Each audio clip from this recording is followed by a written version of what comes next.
نحمده ونصلي على رسوله الكريم اما بعد فاعوذ بالله من الشيطان الرجيم بسم الله الرحمن الرحيم رب اشرح لي صدري ويسر لي امري واحلل عقدة من لساني يفقهوا قولي واذكر في الكتاب ابراہیم، اور ذکر کیجئے کتاب میں ابراہیم کا علیہ السلام، انہ کان صدیقا نبیا، بے شک وہ صدیق نبی تھے۔ صدیق صدق سے مبالغہ کا صیغہ، بہت راست باز، بہت سچا، وہ شخص جس کے قول اور فعل میں پوری مطابقت ہو۔ صدیقیت کا مقام نبوت کے بعد سب سے اعلیٰ ہے۔ ہر نبی اور رسول اپنے وقت کا سب سے بڑا راست باز بھی ہوتا ہے، یعنی وہ نبی ہونے کے ساتھ صدیق بھی ہوتا ہے، لیکن ہر صدیق نبی نہیں ہو سکتا۔ حضرت مریم کے لیے بھی یہ ٹائٹل آتا ہے صدیقہ، حضرت عائشہ کے لیے بھی آتا ہے انہو کان صدیقا، اور صدیق تو ابو بکر رضی اللہ تعالیٰ عنہ کے لیے بھی آتا ہے، اور وجہ آپ جان چکے ہیں کہ کیوں۔ لیکن ہر صدیق نبی نہیں ہوتا، لیکن ابراہیم علیہ السلام صدیق ہونے کے ساتھ ساتھ نبی بھی تھے۔ کان صدیقا نبیا اذ قال لابیہ، جب انہوں نے اپنے باپ سے کہا یا ابتی، اے میرے ابا جان، لما تعبدو، آپ کیوں عبادت کرتے ہیں، ما لا یسمع ولا یبصر، جو سنتے نہیں اور دیکھتے نہیں، ولا یغنی عنک شیئا، اور آپ کے کسی کام نہیں آ سکتے۔ آپ ان بتوں کے آگے کیوں جھکتے ہیں، ان سے کیوں مانگتے ہیں جو بنیادی صلاحیتوں سے بھی محروم ہیں، سننے اور دیکھنے سے بھی محروم، ہاتھ پاؤں نہیں ہلا سکتے، یہ کیا کریں گے، کس کی قسمت بنائیں گے اور کس کی بگڑی سنواریں گے۔ ایک عقل کو لگتی بات تھی۔ یا ابتی، اے ابا جان، انی قد جاءنی من العلم، تحقیق آیا میرے پاس علم میں سے، ما لم یأتک، جو آپ کے پاس نہیں آیا، فاتبعنی، آپ میرے پیچھے چلیں، اہدک صراطا سویا، میں آپ کو سیدھا راستہ بتاؤں گا۔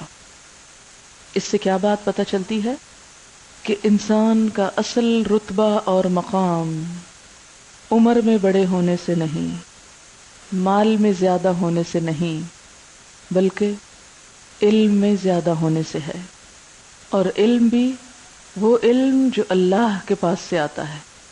اسی لیے انبیاء اپنے دور میں امی ہونے کے باوجود سب سے بڑے عالم تھے۔ وہ پڑھے لکھے نہیں تھے، لیکن علم الہی کی وجہ سے بہت بڑے مقام پر تھے۔ کہنے لگے کہ میرے پاس العلم میں سے آیا ہے، جس کی وجہ سے مجھے اللہ کی معرفت ہوئی ہے، اور وہ آپ کے پاس نہیں آیا، اس لیے آپ میری بات مانیں۔ اس میں کوئی بزرگوں کی توہین نہیں، کوئی بے احترامی نہیں، اور اس میں ان سب ینگ ٹیچرز کے لیے ایک سبق ہے کہ جو اپنے سے بڑوں کو پڑھائیں۔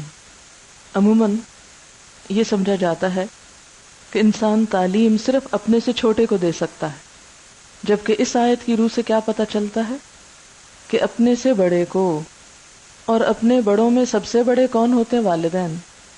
والدین کو بھی دے سکتا ہے، اور دینی چاہیے اگر وہ بھی ضرورت مند ہو، بلکہ سب سے پہلا حق ان کا ہے۔ تو اس میں کبھی بھی انسان کو شرم نہیں آنی چاہیے، جھجک نہیں ہونی چاہیے، اور کسی عمر کے لحاظ سے کسی بڑے کو اپنی بےزتی نہیں محسوس کرنی چاہیے کہ میں اپنے سے چھوٹے کو یا کسی بچی سے یا بچے سے کیوں پڑھوں۔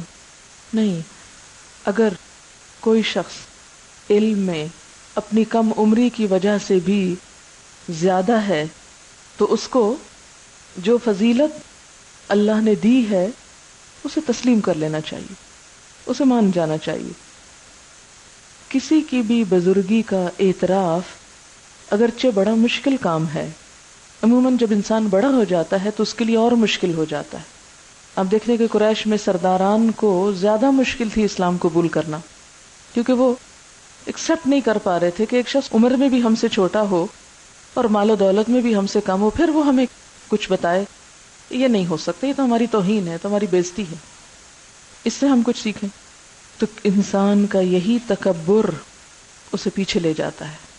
اور یہاں سے یہ بات پتہ چلتی ہے کہ اسلام میں انسان کو عزت جن وجوہات یا جن علامات کی وجہ سے دی گئی وہ علم ہے. آپ کو معلوم ہوگا کہ فرشتوں سے سجدہ کیوں کروایا گیا تھا آدم کو، اس میں بھی کیا خاص خصوصیت تھی؟ علم ہی تھا کہ جب فرشتے ان باتوں کا جواب نہ دے سکے جن کا جواب آدم نے دیا علیہ السلام، تو اللہ تعالیٰ نے کیا حکم دیا کہ کیا کرو؟ انسان کو سجدہ کرو، علم کی فضیلت کی وجہ سے. اور پھر فاتبعنی اہدک صراطا سویا، آپ میری بات مانیں، میں آپ کو سیدھے راستے پہ لے چلوں گا. ایک اور چیز یہاں نظر آتی ہے کہ دین کے پیغام کے لیے کبھی شرمندہ نہیں ہونا چاہیے. دین کی طرف بلانا کوئی اپنی ذات کی طرف بلانا نہیں ہے. عموماً ہم کسی کو اچھے راستے کی طرف بلاتے ہوئے جھجکتے ہیں، ڈرتے ہیں. کیسے کہیں کہ آئیں قرآن پڑھیں، آئیں درس پر چلیں؟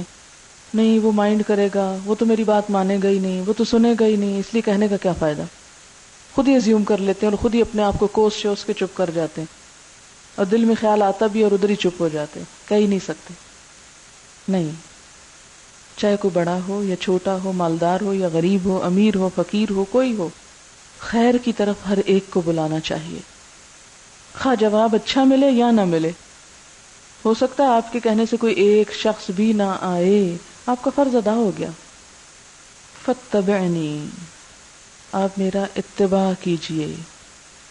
اہدک صراطا سویا، یا ابتی، اے میرے ابا جان، لا تعبد الشیطان، شیطان کی عبادت نہ کیجیے، یعنی شیطان کے وسوسوں کا اتباع نہ کریں.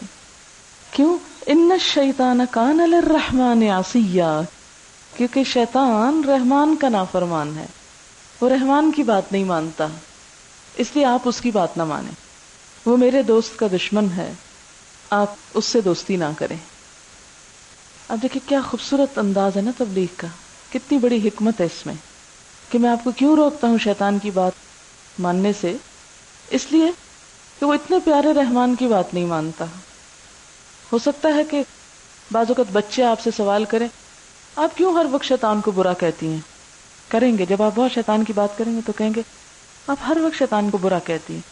اور وہ جیسے بڑے ہو کر بھی شعر بنا ہوا نا، کار بد خود کرے اور لعنت کرے شیطان کو، تو اس میں اس کا بھی تھیم یہی ہے کہ انسان کیوں ہر وقت شیطان کو برا کہتا ہے. اس کا جواب ہے یہاں پر، شیطان اس لیے برا لگتا ہے کہ وہ رحمان کی بات نہیں مانتا. اس نے بات نہیں مانی تھی نا، جب کہا تھا نا ما منعک اللہ تسجد اذ امرت، کس چیز نے روکا تھا تجھ کو کہ سجدہ نہ کرے جبکہ میں نے تجھے حکم دیا تھا. تو جو انسان رحمان کی اطاعت نہ کرے اس سے دوستی منع ہے. یا ابتی انی اخاف، اے میرے ابا جان، یہ بڑے پیار کا انداز ہے. یا ابتی، لہجہ دیکھیں آپ، انداز دیکھیں. انی اخاف، مجھے ڈر لگتا ہے، میں ڈرتا ہوں آپ کے بارے میں، ان یمسک عذاب من الرحمن، کہ آپ کو کہیں رحمان کی طرف سے عذاب نہ آ پکڑے، رحمان کی طرف سے عذاب نہ چھو لے. یعنی اگر آپ اسی حالت پہ قائم رہے تو رحمان جو ہے تو رحمان، لیکن ایسے کام کرنے والوں کو وہ سزا دیتا ہے، وہ سزا آپ پہ نہ آ جائے. فتکون للشیطان ولیا، اور آپ شیطان کے ساتھی بن کر رہیں. تو گویا عذاب کی ایک شکل یہ بھی ہے کہ انسان شیطان کا دوست بن جائے، شیطان سے دوستی کر لے، شیطان کے راستے پہ چل پڑے، شیطان کی کہی سنے، لیکن اللہ تعالیٰ کے دربار میں کوئی قدر و قیمت نہ ہوگی. اس لیے شیطان تو ایک حقیر سی چیز ہے، اس کو خوش کرنے کی بجائے رحمان کو خوش کریں تاکہ اس کی نظروں میں جچ جائیں. لیکن دو چیزوں میں سے ایک کو سلیکٹ کریں نا. کبھی کوئی کام کرنے لگے، اچھا یہ شیطان کی راہ ہے، یہ رحمان کی راہ ہے، یہ راستہ کہاں لے جاتا ہے اور یہ کہاں لے جاتا ہے، بالکل دو اپوزٹ ڈائریکشنز پہ، دو مختلف اینڈ ہیں. انسان چلنے سے پہلے سوچے، وہ کام کرنے سے پہلے سوچے کہ نتیجہ کہاں نکلے گا، کیا نکلے گا. اور اسی طرح رحمان اور شیطان سامنے سامنے، جو رحمان کو خوش کرے گا وہ ہمیشہ کی خوشی پائے گا، اور جو شیطان کو خوش کرے گا وہ ہمیشہ کی خوشی سے محروم رہے گا. لہٰذا وہ مانے جو رحمان کو پسند ہے، وہ چھوڑ دیں جو شیطان کو پسند ہے. قال اراغب انت عن آلہتی یا ابراہیم، باپ نے ساری باتیں سن کے کیا کہا؟ ابراہیم کیا تو میرے معبودوں سے پھر گیا ہے؟ تو کس کی بات کر رہا ہے؟ یہ جن کو میں نے الہ بنا رکھا ہے تو ان کی عبادت نہیں کرے گا؟ لئن لم تنتہی، اگر تو باز نہ آیا، لأرجمنک، میں تجھے سنگسار کر دوں گا، میں تجھے پتھر مار کے ہلاک کر دوں گا. باپ بیٹے کو اتنی بڑی دھمکی دے رہا ہے. عقیدے کی بات آ گئی نا. وہجرنی ملیا، اور چھوڑ دے مجھے ہمیشہ کے لیے، چلا جا یہاں سے. اگر تو یہاں رہا اور یہی تبلیغ کرتا رہا تو مار ڈالوں گا تجھ کو. وہجرنی، ہجرت اسی روٹ سے ہے، چلا جا یہاں سے. ملیا، زمانہ دراز تک، لمبا وقت، عرصہ دراز، یعنی ہمیشہ کے لیے. میں تیری شکل نہیں دیکھنا چاہتا. کبھی کسی باپ نے اپنی اولاد کو دین کی وجہ سے اتنی بڑی بات کی ہوگی؟ ہم میں سے کسی کے والدین نے ایسی کوئی بات کبھی نہیں کی. ٹھیک ہے، ہم فیل کرتے ہیں بعض اوقات وہ ہمارے کسی بھی اچھے عمل کو ناپسند کرتے ہیں. مثلا اگر اولاد تہجد بھی پڑھنے لگے تو والدین پریشان ہو جاتے ہیں کہ ان کو کچھ ہو چلا ہے، ترس کھانے لگتے ہیں کہ تمہاری آنکھوں پہ ہلکے پڑ گئے، تمہارا رنگ بدل گیا ہے، تم کیوں اپنے آپ کو اتنا کھپا رہے ہو. وہ ہماری دنیا کی بھلائی سوچتے ہیں. تھوڑے خیر خواہ ہیں نا، بڑے خیر خواہ ہوتے تو آخرت کی بھلائی سوچتے ہیں ہماری. اور پھر ہم جب دیکھتے ہیں کہ ہے والدین ہم سے خوش نہیں تو ہم کہتے ہیں چلو چھوڑو اس بات کو، رہنے دو، جانے دو. ہم نہیں کرتے، کوئی اور نیکی کر لیں گے، خیر ہے. اب یہ شیطان کا ایک دھوکہ ہوتا ہے نا، ادھر سے موڑ کے کچھ اور کرو، اور کہاں کرنی؟ جب یہ نہیں کی تو کوئی اور کہاں سے کریں گے؟ جس کا چانس ہے، جو کر سکتے ہیں وہ تو کر نہیں رہے، اور جس کا ابھی پتہ ہی کوئی نہیں، کوئی نام نشان ہی نہیں، اس کی امید پہ اس راہ کو بھی چھوڑ دیں. یہ پھسلنے کا وقت ہوتا ہے. عقل مند وہی ہے جو یہاں سنبھل جائے اور ابراہیم علیہ السلام کا اسوہ حسنہ اپنا لے. جو ابھی میں حضرت مریم کے واقعے میں جو آزمائشوں کا ذکر کر رہی تھی، اس میں بیٹیوں کے لیے خاص طور پر والدین کی بے رخی اور ناراضگی بڑی تکلیف دہ ہوتی ہے. وہ تو شادی شدہ زندگی کی آزمائشوں کی بات ہو رہی تھی نا. تو بعض اوقات یہ ہوتا ہے کہ ینگسٹرز جب دین کی طرف آتے ہیں تو ماں باپ بڑے خفا ہونے لگتے ہیں. بعض اوقات یہ کہتے ہیں، جیسے وہ حضرت مصعب بن عمیر کی والدہ، کہ میں کھاؤں گی نہیں، میں چھاؤں میں نہیں بیٹھوں گی، میں کچھ نہیں کروں گی اگر تم نے یہ دین نہ چھوڑا. جب دیکھا کہ بیٹا کچھ نہیں چھوڑ رہا، کہا اچھا نکل جاؤ، چلے جاؤ یہاں سے، گھر سے نکال دیے. اور مصعب وہ تھے کہ جو ایسا لباس پہنتے تھے جو مکہ میں نہیں سلتا تھا، باہر سے سل کے آتا تھا، اور جو ایک دفعہ پہنتے تھے پھر نہیں پہنتے تھے، اور ایسی خوشبو لگاتے تھے جو کسی اور کو میسر نہیں تھی، قیمتی ترین. جس راہ سے گزرتے تھے پتہ چل جاتا تھا یہاں سے مصعب گزرے ہیں. جب ان کی وفات ہوئی اور ان کا کفن اتنا چھوٹا کپڑا تھا کہ سر ڈھانپتے تو پاؤں کھل جاتے، پاؤں ڈھانپتے سر کھل جاتا. بالآخر سر ڈھانپ دیا گیا اور پاؤں پہ گھاس ڈال دی گئی. اتنے عیش و عشرت اور نعمتوں میں پلنے والے، اتنی والدین کی بے رخی برداشت کی، ساری نعمتیں، سارے انعامات، سب کچھ چھین لیا. اب آپ دیکھیں نا کہ شیطان ماں باپ کے دلوں کو بھی دین کے لیے کتنا سخت کر دیتا ہے. حالانکہ اولاد کی چھوٹی سی بھی تکلیف ہونا تو ہم کہتے ہیں اچھا نافرمان بھی ہے، چلو تکلیف نہ اٹھائے، پھر بھی دل پسیج جاتا ہے. لیکن دین کے معاملے میں شیطان بڑا سخت حملہ کرتا ہے والدین پہ بھی. تو ابراہیم علیہ السلام جو ظاہر بڑے ذہین، بڑے عقل مند، بہت والدین کے لاڈلے ہوں گے ایک طرح سے. جو ذہین بچے ہوتے ہیں نا ان کی حرکتیں بھی انوکھی ہوتی ہیں، وہ اور زیادہ والدین کو کھینچتے ہیں اپنی طرف، اور ان کو چھوڑنا اور ان کو توڑنا اور مشکل ہوتا ہے. بیٹا بھی اپنے رب کے لیے قربانی دے رہا ہے اور باپ بھی اپنے دین کے لیے قربانی دے رہا ہے، اور دونوں الگ ہو رہے ہیں، رشتے ٹوٹ رہے ہیں، دنیا میں ٹوٹ رہے ہیں. دنیا میں نظر آ رہا ہے کہ قیامت کے دن کیسے ٹوٹیں گے، الگ الگ ہو جائیں گے، جدا ہو جائیں گے. وہجرنی ملیا، میں بالکل بے بس پاتی ہوں اپنے آپ کو اسے اردو میں بولتے ہوئے، وہجرنی ملیا. لیکن جب عربی میں فیل کرتی ہوں تو جسم کو بھی کچھ ہونے لگتا ہے. وہجرنی ملیا، ہمیشہ کے لیے چلا جا یہاں سے، چھوڑ جا مجھ کو، وہجرنی۔ نوجوان بھی ہو جائے نا اولاد تو والدین کی بڑی پروٹیکشن کی ضرورت محسوس کرتا ہے انسان، ان کے دست شفقت کی بڑی خواہش کرتا ہے، بڑی تمنا رکھتا ہے۔ مجھے اچھی طرح یاد ہے کہ میری ایک بیٹی بھی ہو چکی تھی اور میں جاب کر رہی تھی سرگودا کالج میں، تو مریم کو بھی گھر میں چھوڑ کے جاتی۔ جب میں گھر میں انٹر ہوتی تو میں مریم کا نہیں اپنی والدہ کا پوچھتی تھی، امی کہاں ہے؟